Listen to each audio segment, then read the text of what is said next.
Dun, dun, dun, dun, dun, dun. First, I want the Vice President's daughter, the granddaughter to come up here. Come up here, granddaughter.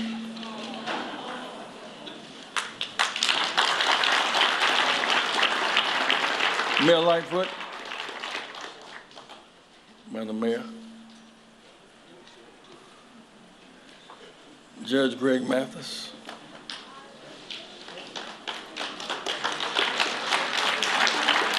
George from New York, 1199 New York, George.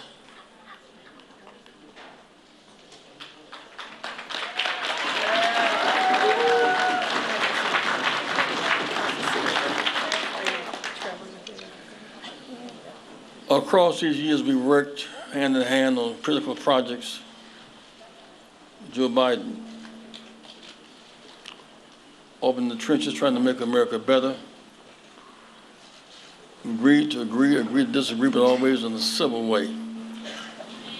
Some of our best mentoring ministers in the world, Reverend Herring, a blind minister from Delaware, invited me there several times to meet Joe back in the early 70s.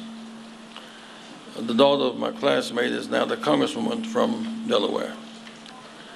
These years we worked together. I want to express my thanks in a particular way. We had the great breakthrough. Barack Obama became our presidential nominee. Doubts, hostility and fears everywhere. Two sets of rules. You reached out to the man who covered the waterfront. Depth and breadth, trustworthy, became his running mate, and twice did our nation higher heights. We thank President Barack Obama for being president, for his choice of running mate, Joe Biden. Joe, in this challenge in labor union meeting, our focus is temporary workers as a working scam. Workers' right to vote is under attack. Right to work laws in the south of our country. People confusing Obamacare and affordable health care, and all that goes with that. You have the stuff that it takes to make America better, and so, Joe Biden, please stand and come forward.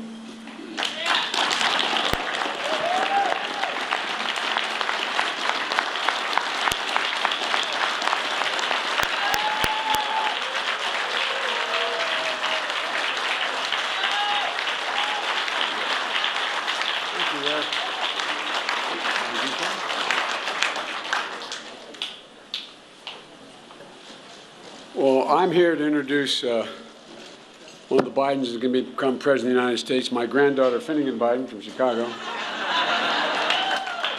If anybody makes it, this one will.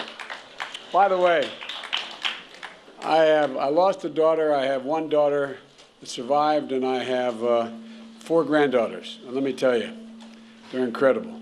How many of you men and women have a granddaughter out there? And how many of you had a daughter as well? Well, here's the deal.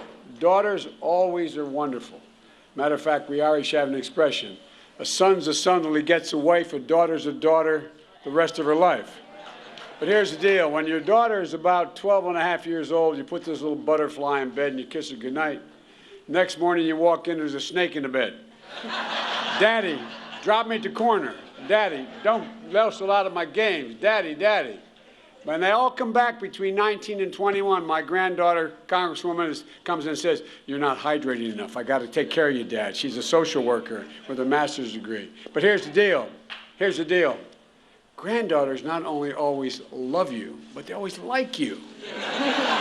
Always like you. And by the way, she's in college. We're walking down the campus. She goes, "Can we hold hands, Pop?" Can you daughters imagine saying that to your dad? I love you, kid. And by the way, her mommy's from the South Side. Her other set of grandparents live here in Chicago, and she's a Chicago girl. Anyway, thank you very much for indulging me, Reverend. And always thank you for remembering my son, Bo. He was a friend of yours, and you took care of him, too. So thank you, thank you, thank you, thank you. Members of the clergy, Mayor, thank you for the passport into town. I appreciate it. Congresswoman Kelly is a great friend and a great congresswoman, and all the labor leaders here. There's an expression in parts of South Philly, y'all are the ones that brung me to the dance, the African-American community and labor, and I'm not joking. Jesse knows my state very, very well. He knows that when I say I got raised in the black church, he knows I'm not kidding, because before we'd organize, you'd go in and sit in Reverend Herring's church and sit there before we'd go out and try to change things when I was a kid in college and in high school. But look, before I start, I'd like to say something about the debate we had last night. And I heard and I listened to and I respect Senator Harris. But, you know, we all know that 30 seconds to 60 seconds on a campaign debate exchange can't do justice to a lifetime committed to civil rights. I want to be absolutely clear about my record and position on racial justice, including busing. I never, ever opposed voluntary busing. And as a program that Senator Harris participated in, and it made a difference in her life. I did support federal action to address root causes of segregation in our schools and our communities, including taking on the banks and redlining and trying to change the way in which neighborhoods were segregated. I've always been in favor of using federal authority to overcome state-initiated segregation. In fact, I cast a deciding vote in 1974 against an amendment called the Gurney Amendment, which would have banned the right of the federal courts to be able to use busing as a remedy. And you might guess, in the middle of the most extensive busing order in American history in my city, in my state, it wasn't what you'd call the most popular vote in the country at the time. So, Reverend Jackson, we've spent a lot of time working together over the years on a lot of issues that matter.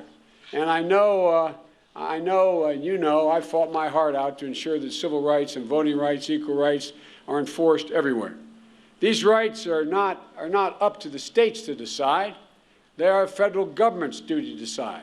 It's a constitutional question to protect the civil rights of every single American. And that's always been my position. And so that's why I ran for federal office in the first place. As Reverend Jackson may be one of the few people that knows, my city was the only city after Dr. King was assassinated that was almost burned to the ground.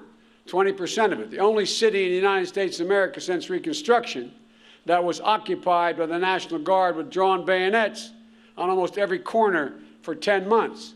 I came home from law school that year, and I only had two political heroes, Dr. King and Bobby Kennedy, and they were both assassinated the year I graduated. And I came home and I had a job with one of the oldest law firms in the state, a prestigious firm. And after 5 months, I decided I couldn't do it. And I ended up leaving and becoming a public defender. When I was elected, one of the first things I did is to go on a committee to try to strengthen the Voting Rights Act.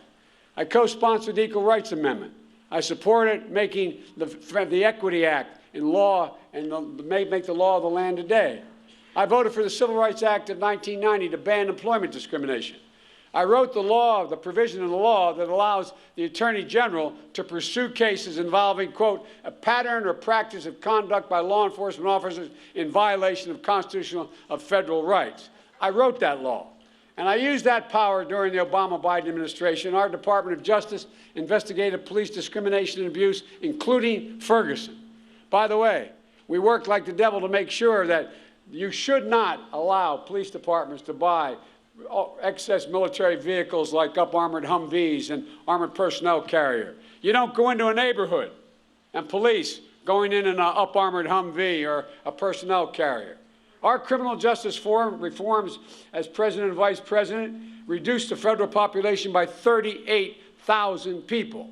Ladies and gentlemen, in the Obama-Biden administration, we commuted more sentences than the president did than the 13 previous presidents combined. We passed and supported. And by the way, with all due respect, I say to Chicagoans and everyone, my president gets much too little credit for all that he did. He was one of the great presidents of the United States of America. And I'm tired of hearing about what he didn't do. This man had a backbone like a ramrod.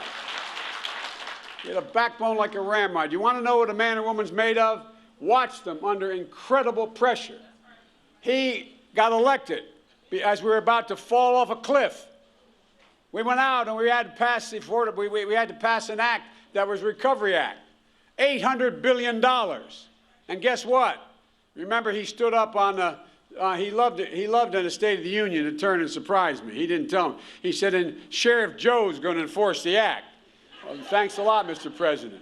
$800 billion. But we did it without less than 2% of waste, fraud, or abuse in that act. But here's what he did. Everything that landed on his desk, I watched him. I watched him.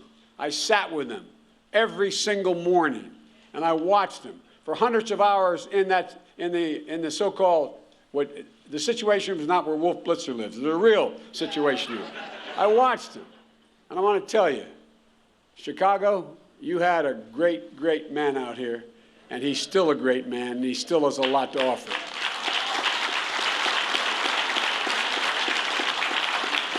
We're in office, we passed a supportive discipline initiative to start to break the school-to-prison pipeline. Folks, the discussion in this race today shouldn't be about the past. We should be talking about how we can do better, how we can move forward, how we can give every child in America the opportunity for success stories. These aren't somebody else's children. They're our children. They're all our children. Not a joke. They're all our children. And they're the kite strings that lift our national ambitions aloft. We have to make people realize what you all are doing. What you're doing is every single child in America has enormous potential. Every single child has enormous potential. But it means you have to have good schools in every neighborhood. No child's future should be determined by their zip code. That's why I proposed tripling funding for Title I schools to eliminate disparities between rich and poor school districts. We're going to increase teachers' pay. We're going to make pre-K absolutely a requirement across the board. Ladies and gentlemen, these teachers, they walk into school every day like my wife. She taught in the public school system, and now she teaches at community college. She's never stopped teaching, by the way. She's the only second lady I ever know who's had a full-time job teaching 15 credits a semester. I don't know how, by the way, I'm known as Jill Biden's husband, and I'm proud of that. But I earned it. I had to ask her 5 times to marry me before she'd do it. I don't know how that happened. Thank you, Lord. Anyway, well, look, those are your teachers in here. You know, you're expected to teach kids to read, write, add, and subtract. But guess what? Kids come to school with the burdens and problems. We have too few school psychologists. We have too few social workers. We have too few people are in there doing what needs to be done to give kids a chance. And we're going to do that under my proposal. Look, we're going to reinstate the policies pushed during our administration to finish the work of desegregating our schools because we have a national interest in creating diverse school bodies. That's what I believe. We have to make sure that we're moving closer to the idea of America's founding. You know, we all learn in school, we hold these truths self-evident, that all men and women are created equal. Are we the people? We've never lived up to that. We've never lived up to that. And this is the 400th anniversary of the first African-American being brought to the shores of the United States enslaved. That's the original sin of this nation. But we've never walked away from it either. We've never walked away from the expectation. All of you in this room have never walked away from it. And look, there's only one president I know that's actually deliberately walked away from it, and that is Donald Trump. Not a joke. Think about this. I don't know about you, Jess, but I never thought that after all the progress had been made, I'd see people marching out of fields carrying torches, contorted faces, anger and hate, accompanied by white supremacists of the Ku Klux Klan, met by decent, honorable people who said, we don't hate here. And what happened? Clash ensued, a young woman died. And what did he say? When asked about it, he said, quote, no president's ever said this. There are very fine people in both groups. he has yet to apologize or criticize the Ku Klux Klan or the white supremacists. Look, we have a president who promotes hate and division, has encouraged the poison of white supremacy. Our children are watching. Barack was a president our kids not only could but did look up to. Look, what presidents say matters. It matters. And by the way, when we stay silent, our silence is complicity. That's what I learned from my dad. Your silence is complicity. You know, I promise you, if I get elected president, I will be a president who stands against racism, the forces of inclusion and intolerance everywhere in our society, in our institutions, in our voting booths, and in our hearts.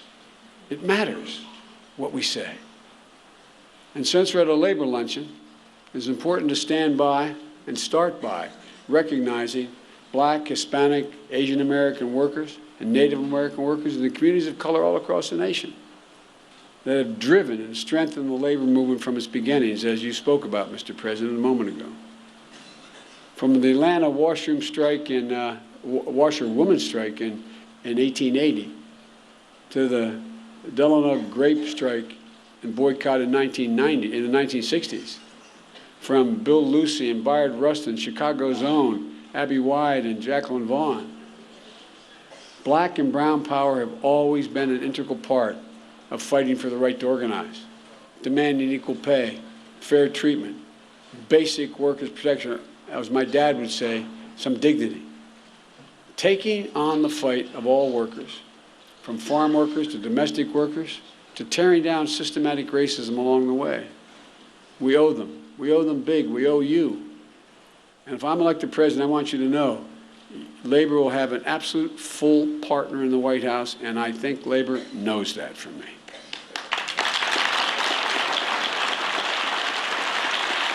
Folks, a lot's changed very badly since we're out of office here. And this president and some members of the corporate community believe that, I want to make it clear to them, Wall Street did not build America. Stockbrokers and hedge fund managers did not build this country. You built this country. The great American middle class, the unions built the middle class. That's why it exists. And we need to rebuild it. But this time we have to bring everybody along, no matter their race, their gender, their ethnicity, their religion, who they love, where they live, or whether they have a disability. You know, my dad used to have an expression. He said, Joey, a job's about a lot more than a paycheck. And he meant it when he had to leave Scranton to go find work. He said, Joey, it's about your dignity.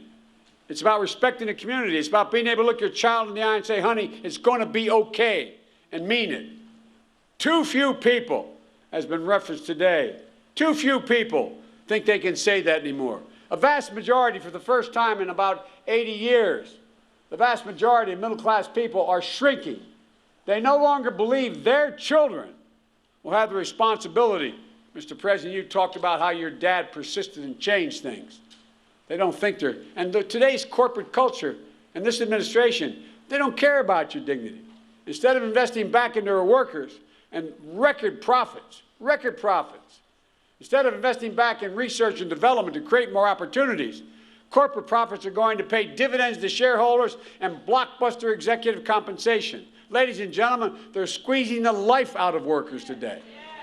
And by the way, and making it harder to meet very basic needs, stripping you of your personal dignity along the way. You know, there's long been a war on labor unions. And as pointed out today, Mr. Chairman, y'all are coming back. But here's the deal. There's been another war going on that hadn't been noticed very much on the ability of individuals to be able to bargain for their self-worth. 40% of workers today have to sign a non-compete agreement. Now, it's one thing you have access to secrets of a great technical organization. You sign, I won't compete. One thing, if you have a business, I'm going to sell it, but I'm not going to open up next door when I sell it to you. But a significant portion of these people are hourly workers. Up until I started hollering about this, if you worked for Jimmy John's, you had to sign a non-compete agreement so you wouldn't walk across town and try to get 10 cents more from McDonald's. What's this all about? It's only one purpose. It's to hold down the ability of individuals even to bargain for their own self-worth. It's to keep wages low. And it's wrong. Too many companies today classify their workers as managers.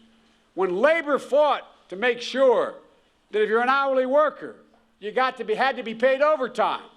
Well, what do? If you're the person stacking spaghetti cans on top of a shelf in a supermarket, but you control the person who runs the forklift to bring it out, they say you're now a manager. Ladies and gentlemen, it cost more than 4 million hourly workers $1.2 billion last year. And where'd it go? It went back into the pocket of corporate America, back into so-called the job creators. Since when? Since when? The auto workers in my state who made all those automobiles that are gone, they're gone now. Since when were they not job creators? Today, the only people, Mr. Chairman, they think are job creators are stockholders. It's ridiculous. And look, speaking of overtime, it is long past time we have a $15 federal minimum wage. Long past time. And folks, no, it really is. And we're getting it done around the country. But folks, we need to build an economy that rewards work, not just wages, not just wealth. Wages have to be rewarded. Wages. You realize that people who are multimillionaires who pay only capital gains, they pay a lower tax rate than any of you all do? Look, if I'm elected president, I will immediately repeal the tax cuts for the super wealthy in this Trump administration. And you know, we have $1.6 trillion in loopholes that exist in the law now. $1.6 trillion. You can't justify the vast majority of that. And so, folks, look, what I'm going to do is use the money to invest in America's future. There's an incredibly long list of policies I don't have time, nor do you have an inclination to listen to me go through. But let me tell you something. We need an inclusive economy.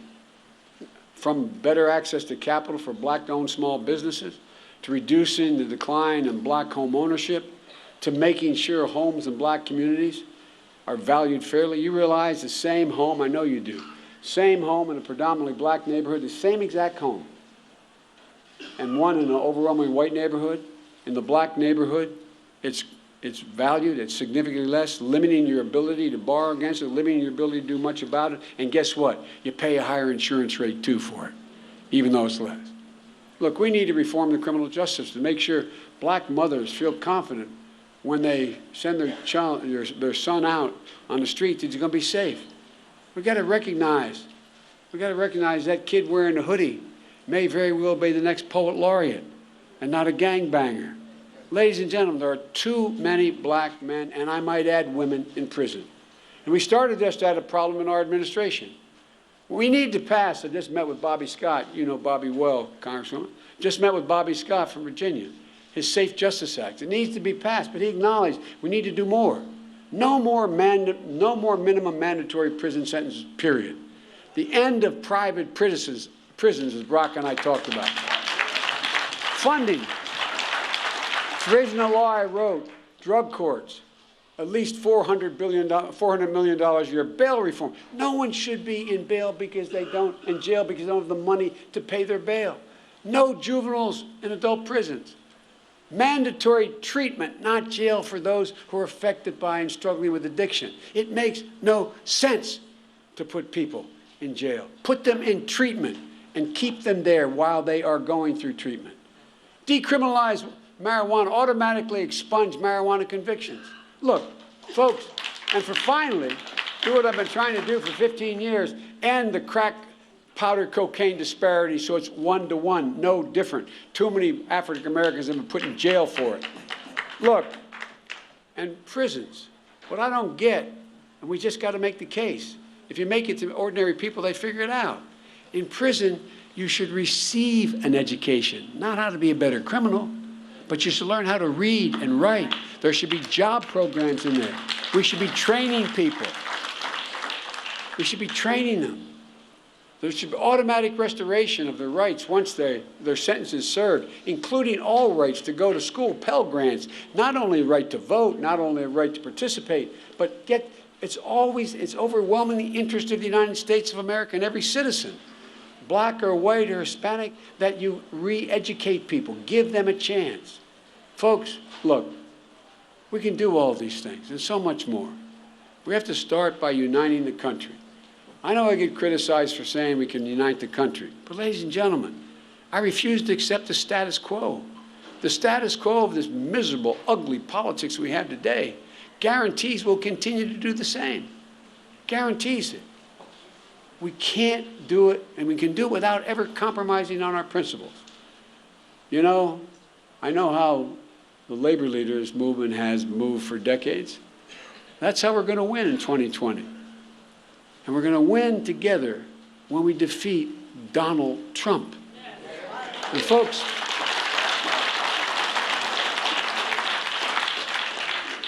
Reb, I've never been more optimistic about America's future, and I mean it. I mean it. You know, there's a, excuse me for quoting an Irish poet, my colleagues always kid me. The guy named Seamus Heaney wrote a poem called The Cure of Troy about the suppression of Catholics in Ireland. He wrote a poem. And he said, we're taught never to hope on this side of the grave, but then once in a lifetime, that longed-for tidal wave of justice rises up, and hope and history win. Folks, we're in a position now where the American people have seen the very dark side of America. Every generation is saying enough. We have a chance. A real chance. We have a chance if we stand up and remember who we are. This is the United States of America. There's nothing we've not been able to do if we're united in it. You know all those lines everybody remembers from John Kennedy's speeches about going to the moon? He said, this is a challenge this is a challenge we are willing to accept. But the line I love most, he said, we are unwilling to postpone. We're unwilling to postpone. I am unwilling to postpone any longer to deal with the incredible opportunities we have. So, ladies and gentlemen, we have to remember who we are, pick our heads up, work together, and God bless you all, and may God protect our troops. Thank you very much.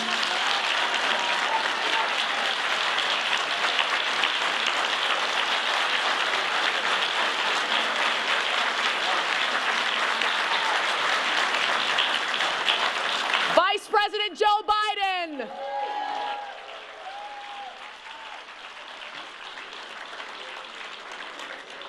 We are not done yet. How many of you are hungry? Reverend Marvin Hunter, if you could come to the stage. To give grace, bless the food. There is so much more to this program, so please keep your seats. Do not leave yet. And in the meantime, don't forget to, Rainbow Push is on all platforms. Don't forget that on social media platforms, Twitter, Facebook, Instagram, and YouTube. Visit rainbowpush.org for direct links and usernames. And we will be back in just a few moments. And if Reverend Hunter, he is making his way up here to bless the food.